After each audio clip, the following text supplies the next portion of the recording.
My name is Steve Wann, and I'm getting ready to be interviewed by Bobby Fazio.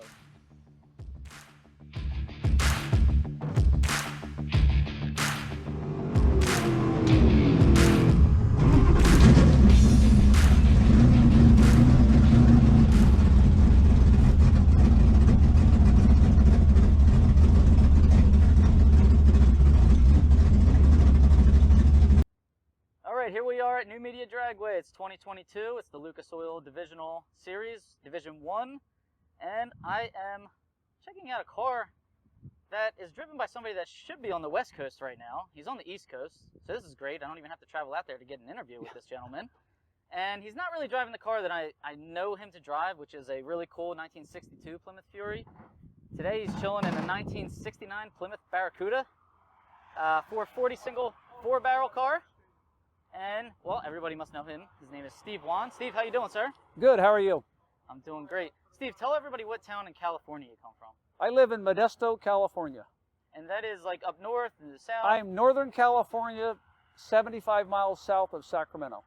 All right, so I'm guessing your home track would be Sacramento Raceway or Sonoma? Sacramento, Sonoma.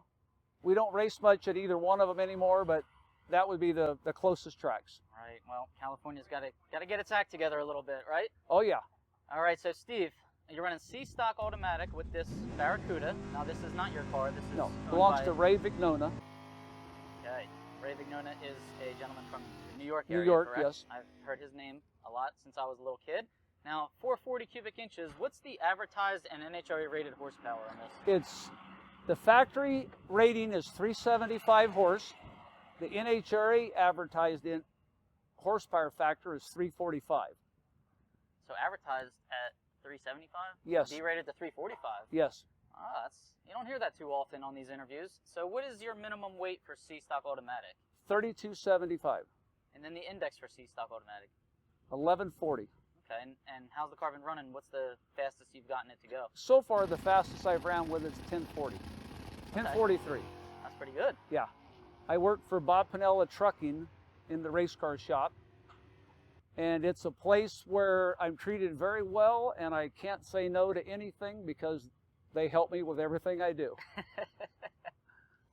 So do you have to work on the trucks, or you just get to work in like the race engine? Race car shop only. Oh, that's awesome.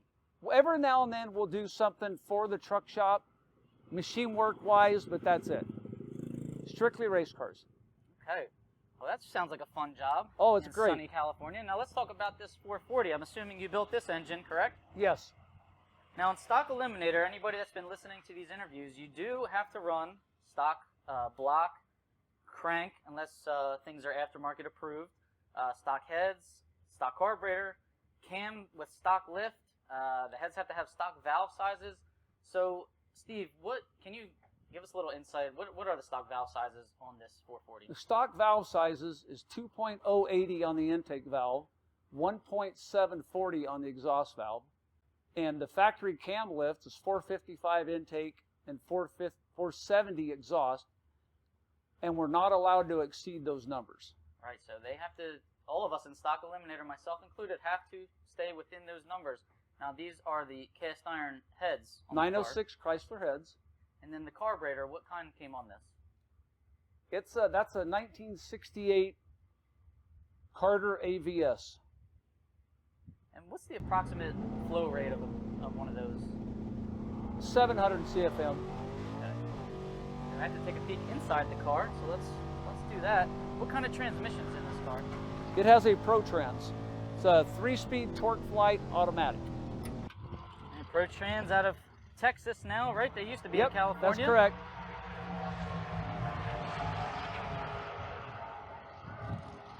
Factory dash, carpeting, factory seats in this car, huh? Yes. I love that about Stock Eliminator. It's not mandatory anymore, but we always like when cars still have the factory seats.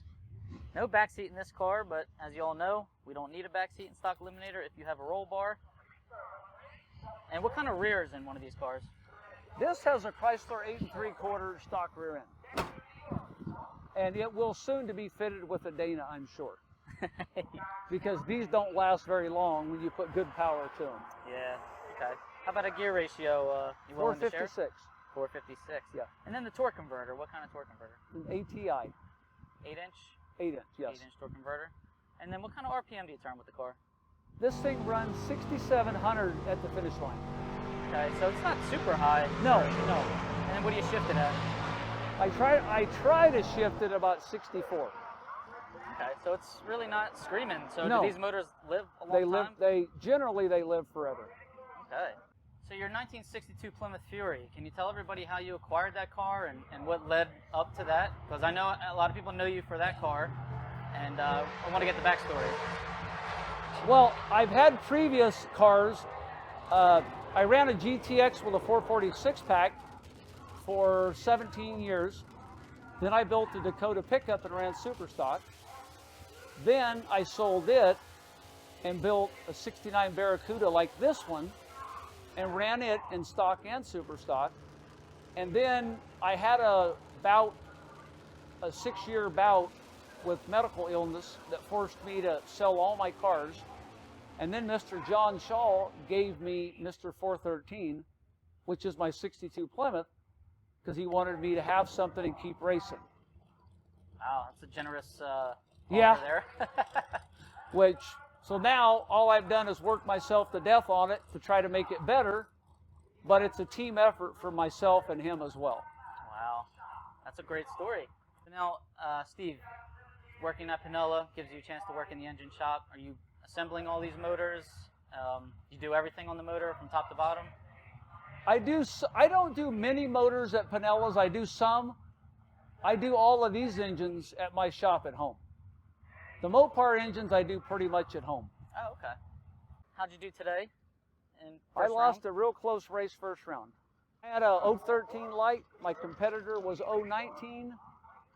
I chased him down, was going to try to use the brakes and take a small margin. And he's a good racer. He hit the brakes and let me go. And I lost a double breakout. Oh, all right. Tough one. Tough one. Close race. And it is very tough here. We're on a mountaintop in New Media, Pennsylvania. The wind is changing left, right, up, down. You don't even know Yes. from one pair to the next what's going on. So this place is a challenge to race at. So welcome to Pennsylvania, Steve. We hope Thank you you. come back sometime. Oh, I will. And I will. thanks for spending some time with us for the interview here. And we wish you luck at the next race you go to. Thank you very much. Where do you think you're heading next? My next race will be in Sonoma for the national event in 2 weeks. All right, wine country. Well, Yep. have a good time out there and good luck to you, and thanks for joining us. Thank you very much.